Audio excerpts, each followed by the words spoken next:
दुसरं सांगतो याला जोडून, माझ्या पुढे दुसरा पर्याय नाही. मला मराठ्यांची शक्ती वायाला घालायची नाही. मला वाईट पाऊल उचलायचं नाहीये. तुम्हाला याला जोडून सांगतो, 20 तारखेला याला जोडून सांगतो ना पुढचं, ते ऐका मग तुमच्या लक्षात येईल. तुमच्या लक्षात येईल मी काय सांगतो, ऐका ना. अगोदर ऐका नंतर नाही म्हणा. अगोदर तुम्ही ऐका आणि नंतर नाही म्हणा. उपोषण करू नका तुम्ही म्हणा, पण पुढचं ऐका. 20 तारखेला स्थगित केलेलं आमरण उपोषण सुरू होणार, पण पुढं काय सांगतोय ते ऐका. 20 तारखेला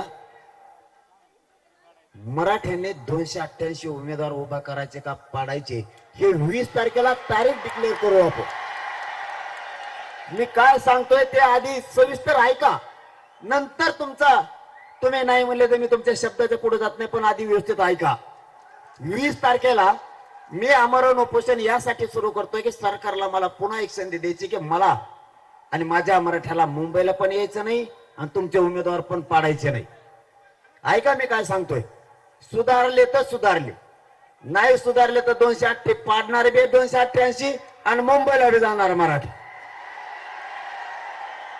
शेवटचा चान्स, तुम्ही नीट ऐकून घ्या. फक्त तुमच्या घाई गडबडीमुळे माझा मराठ्याच्या हातात मला पावर ठेवायची, गोरगरिबाच्या राज्याची पावर मला माझ्या मराठ्याच्या हातातच ठेवायची, ती दुसऱ्याकडे मला जाऊ द्यायची नाही. म्हणून माझं मत पूर्ण आधी समजून घेत जा.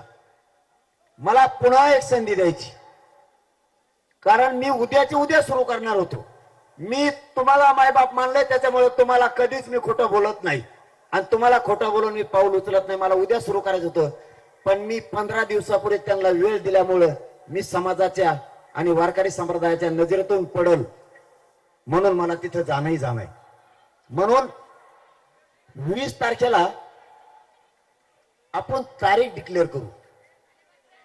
20 तारखेला उपोषण सुरू करू आणि त्या दिवशी तारीख डिक्लेअर करू. महाराष्ट्रातल्या मराठ्यांची कोणत्या मैदानावर बैठक घ्यायची, ही बैठक याच्यासाठी मुंबईला कधी जायचं आणि 288 पाडायचे का उभे करायचे. कारण 20 तारखेला पुन्हा सांगतोय, 20 तारखेला तारीख डिक्लेअर करू आपण.